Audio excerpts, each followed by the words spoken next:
everyone doing today? That's good, that's good. Today I want to talk about police corruption. First of all, we have to identify what is police corruption. Police corruption is the misuse of authority within the police department for your own personal use. Things like corruption, extortion, a lot of these things are going on today. And it's a problem when we as citizens cannot trust our fellow officers to serve and protect us. Let's move on with some of the issues dealing with police corruption and deliberate targets on minorities. For years, dating back to our slavery times, things have went on time and time again where minorities are targeted on different situations, and it's carried on right now from the 90s into the 2000s, where we have minorities that's judged by the clothes that they wear, and they're targeted because they're just assumed drug dealers. They're riding around in fancy cars and doing different things.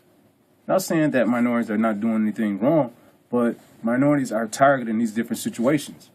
And the police corruption is adding to it by shakedowns and doing different things of that nature. And a lot of these things need to be addressed today.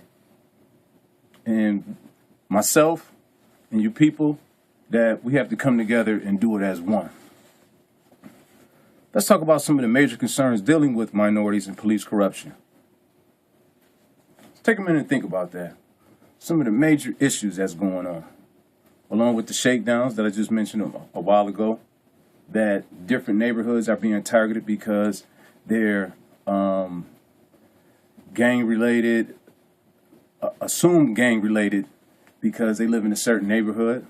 Like Mexicans, they have their own neighborhood that they be within, and they have the blacks that's in a whole nother neighborhood that they be in, and just assume different areas are drug areas, and police just assume that just because this area is known for drug dealing, that they can go ahead and pursue and point out different individuals who could be good citizens. I'm saying families who just been put in a bad situation where they have to actually live in that neighborhood, but not necessarily might be dealing drugs. And this is a problem when police are invading those territories, going over there and to actually gain out of it. Because it's one thing if they're just going over there targeting these neighborhoods, trying to clean it up and get the filth and everything out of there. But when they're going over there intentionally to shake down drug dealers, to take money, take drugs, and do different things of that nature, it's a problem. And we have to address that, ladies and gentlemen. What is the solution on resolving these police corruptions dealing with minorities? It's simple. We have to work together. Not think about black or white, Hispanic people. We have to work together as a community and get some of these bad police officers out of there. And let's not get it confused that there's a lot of good officers out there, but there's a lot of bad ones out there too. And we have to get them out of there. We have to start making reports. If we have to start standing together, doing marches, or whatever we have to do to avoid these different situations, it has to be addressed. And it's not just a total problem as just saying that minorities are the problem as far as police corruption. This is being done all over the United States. In different articles, for example, it was an article in Mexico that over there that the police corruption is so bad over there that they're killing the mayors over there. They're killing anybody who's in the way to stopping this drug cartel that they have put together to actually bring monies inside of Mexico. Anyone that's standing in the way, the police officers are with them. Anybody that's standing in their way, whether it's the mayor, whether it's the government over there, anybody that's standing in the way of this organized crime is being killed, and that there's nothing being done about it. They're continuing on doing it day in and day out. It's the same thing that goes over here in the U.S., that anybody that's standing in the way of organized crime, that's why it's called organized crime. It's so organized that it doesn't have to do nothing with the little peddlers that's down there. It's just addressed all over, I'm saying, and it starts from the bigger people. And in order for us to fight and get the community like we want to, we have to take a stand together. Let's do that. We need to stand together and move on from these different things. We have another issue that the complaints, I'm saying citizen complaints relative to ethnicity. Yes, that we as minorities, I'm saying Hispanic, Caucasian people, when police officers are coming inside our communities, our neighborhoods, and treating our children, our family members in different ways that is pretty much unacceptable, and they're using abusive force and doing different things, shakedowns that we mentioned earlier, that this will be a problem, and it's going over. It's just not in Detroit, Michigan. It's all over. I'm saying it's in California. It's in, we just mentioned Mexico. It's in Los Angeles. It's in New York City. I'm saying it's just spread it all out through these states, and that we as taxpayers, and we go out and work hard, and we expect that police security out their duties in the right way.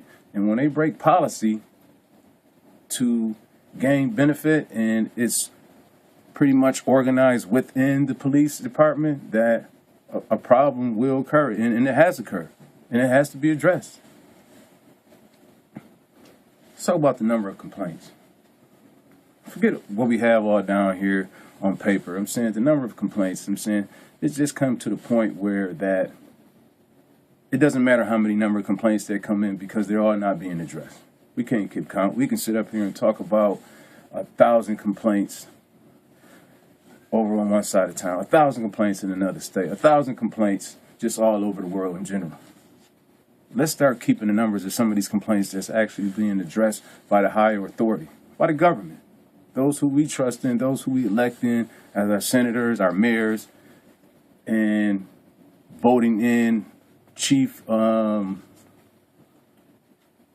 commissioners, chief lieutenants. I'm saying anything that has to do with the police force too. I'm saying these people are being voted and elected in. And if we don't start targeting and start addressing some of these different situations, that this is going to continue. So the number of complaints is just outrageous. But at the same time, we have to keep complaining. We have to take a stand. Let's move on. Let's talk about the citizens' complaints towards police corruption in the community. That's alone, we just mentioned it, we targeted on that, but I just want to talk about just the citizens. That not just regular people who just not just hanging out on the street or doing anything with their life. I'm saying even though that their vote counts and everything that they do, that counts too. But citizens who try to live a law-abiding life where they're actually affected by it. Driving down the street because they're in a fancy car, being pulled over by the police, shakedown, harassed at different times, and just pretty much targeted because of the color of your skin or what neighborhood you're in, what kind of car you're driving at the time, and these things just have to be addressed. Police corruption cases involving ethnicity. We just mentioned a little while ago about different things that went over in Mexico. They have other things that's going on in other states.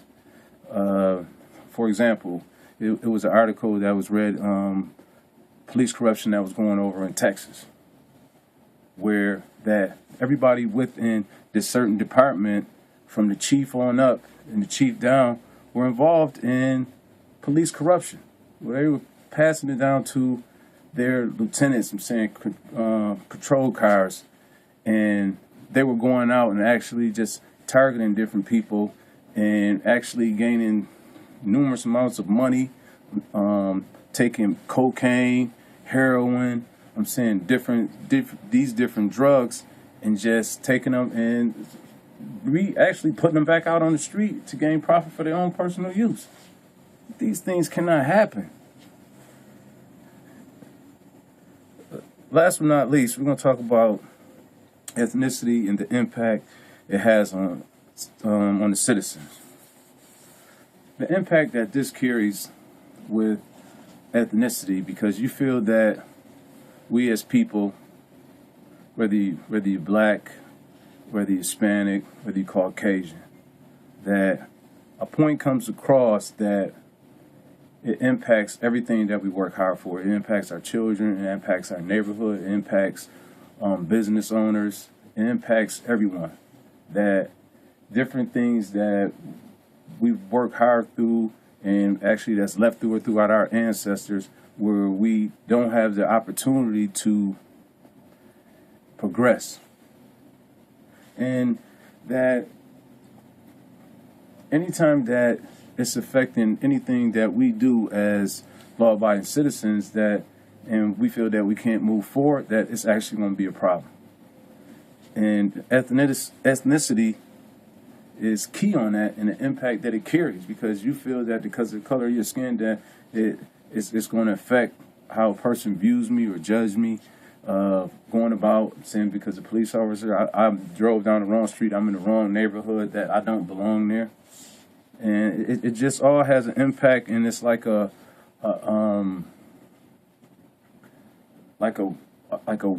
domino effect. You figure this domino effect, it comes and it affects everybody within the community. It affects our grandparents, our parents, our children, ourselves, and something just has to be done about it. And we can continue and talk about this and ask questions. I'm saying hold the speeches like I brought everybody here today. I'm saying just to go over some of these things. And I actually like to get a view on how some people think about police corruption. Does it actually have to happen to you before something is done about it? Or can you see the big picture that is actually being done each and every day? It's just something to think about. And we as people, I'm standing here in front of you today because I want the change to happen, and I want you to be part of that change. And the only way we can do it, we got to hold hands and come together and just keep our eyes open, continue on our normal everyday routine, our lives.